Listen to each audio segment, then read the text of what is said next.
ব্যাপারে আমি একটা কি বললাম যে লোকাল যে নির্বাচনগুলো হয় পঞ্চায়েত মিউনিসিপ্যালিটি সমবায় আমরা ভুগছি প্রতিদিন। মুর্শিদাবাদে ভোট হয়নি, না পঞ্চায়েত ভোট হয়েছে, না মিউনিসিপ্যালিটি ভোট হয়েছে, না তোমার সমবায়ের ভোট হয়েছে। এটা নিয়ম, এখানকার দস্তুর। এ বাংলায় দুটো ভোট হতে পারে, তাও অনেক ঝঞ্ঝাট করে, সেটা হচ্ছে বিধানসভা আর লোকসভা।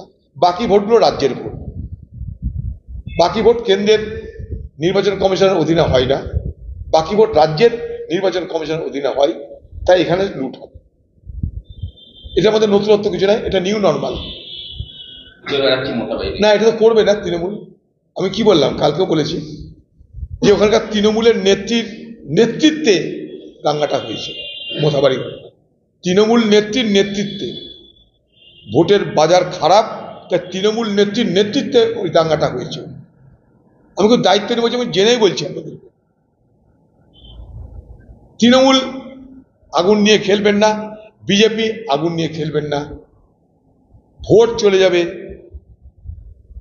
মানুষ সমাজে থাকবে, পাড়াতে থাকবে, এলাকায় থাকবে, গ্রামে থাকবে, তখন তো কেউ আসবেন না আপনারা। না বিজেপি আসবে না তৃণমূল আসবে, তখনকার দায়িত্ব কে নেবে? আমি তা প্রশাসনকে বলবো যে প্রশাসন যেন দৃঢ় হাতে নিরপেক্ষ ভূমিকা পালন করার চেষ্টা করে। এখানে মানুষের জীবন মৃত্যুর খেলা কিন্তু চলছে, জীবন মৃত্যুর প্রশ্ন এখানটায়। আমি আবার বলছি যে পরিস্থিতি খুব বাজে দিকে যাচ্ছে।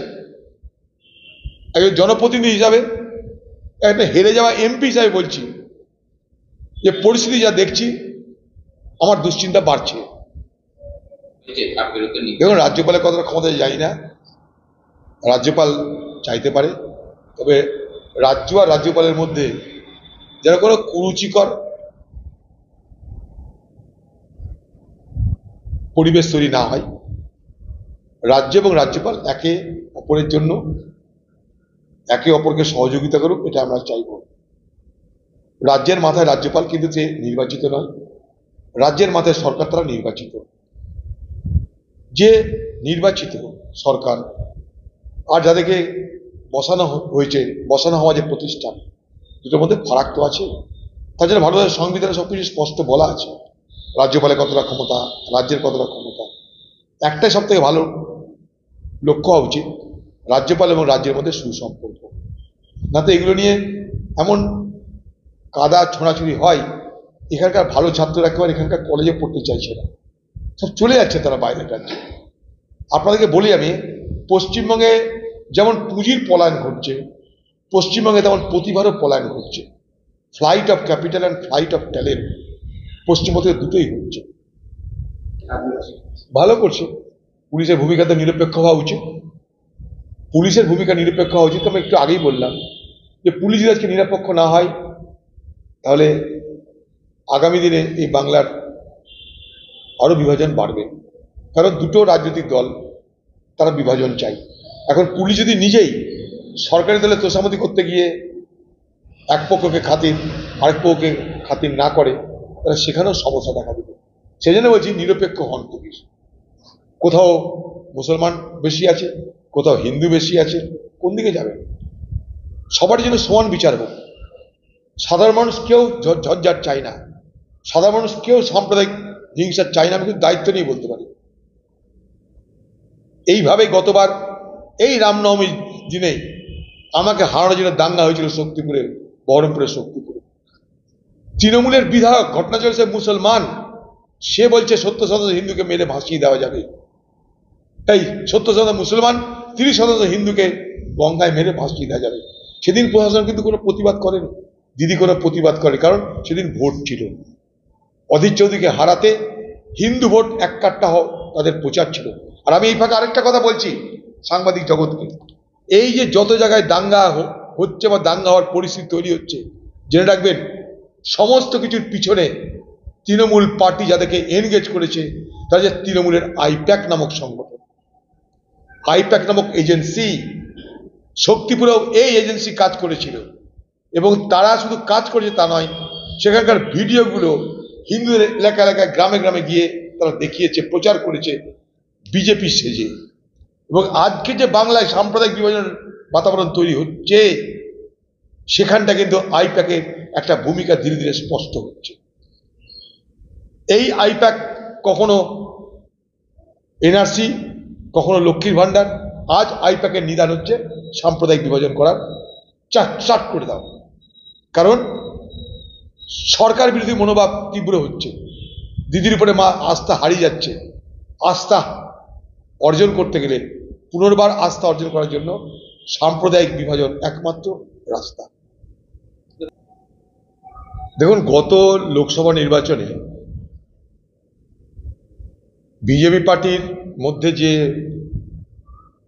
পরাজয়ের জন্য যে আত্মনুসন্ধান হয়েছে, মোদি গর্ব করে বলেছিল 400 পার, আপকি বার 400 পার।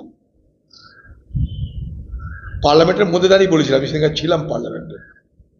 তারা ভোট হলো না, 400 পার করে দিলেন কি করে? এটাকে বলা হয় অহংকার। তো সেই অহংকারের জবাব মানুষ দিয়েছিল। মোদি 400 পার করতে পারে, নিজের এককভাবে সরকারও করতে পারেনি। তখন ওরা যখন আত্মনুসন্ধান করতে শুরু করে, তখন দেখা গেল যে আরএসএস মোদি, নরেন্দ্র মোদীর অহংকারকে স্বীকৃতি দেয়নি। আরএসএস মনে করেছে মোদির এই অহংকার চূর্ণ হওয়া দরকার। তার জন্য আরএসএস একটা শেখ দিয়েছে, শিক্ষা দিয়েছিল। এই মোহন ভাগবত কিন্তু কুম্ভ মেলাতেও যায়নি, খেয়াল করে দেখবেন। তো আজকে যেটা দেখা যাচ্ছে সেটা হচ্ছে এই যে বিজেপি পার্টি আরএসএস এর গর্ভে জন্মেছিল, সেই গর্ভ থেকে বার হওয়ার চেষ্টা করলেও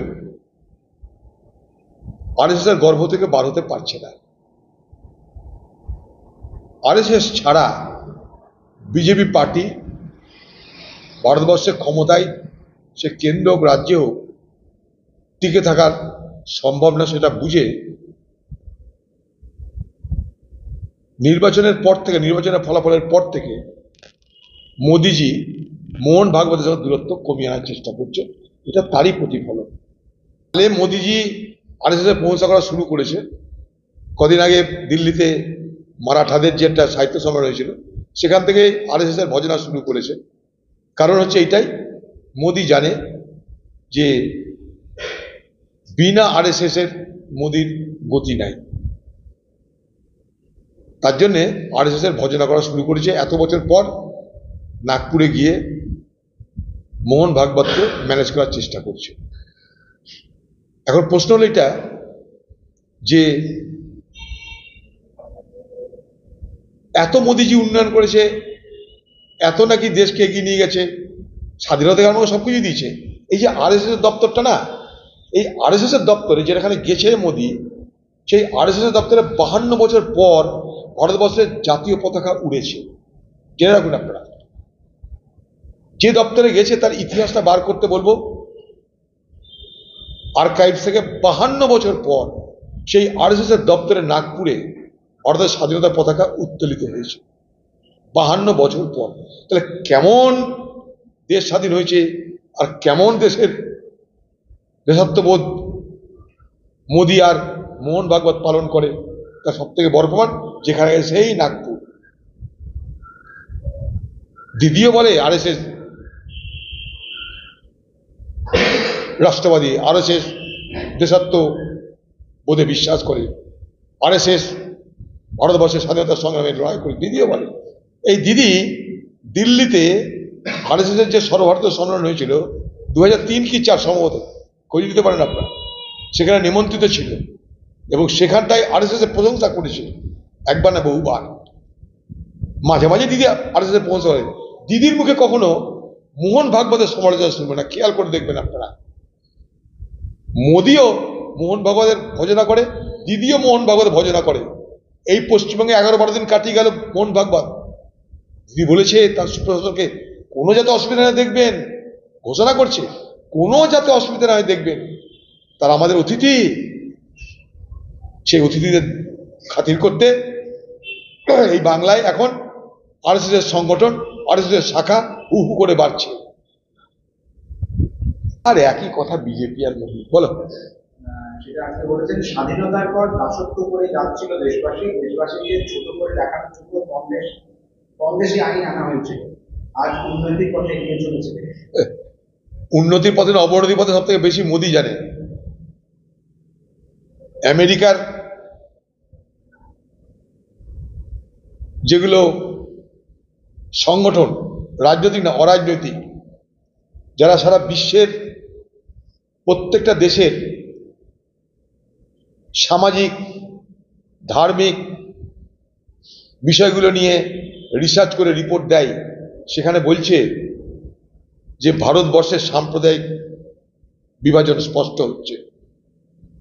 এটাও বলছে যে ভারতবর্ষে সংখ্যালঘুদের উপর নির্যাতন বাড়ছে। আমি বলছি না, আমেরিকার সেই সমস্ত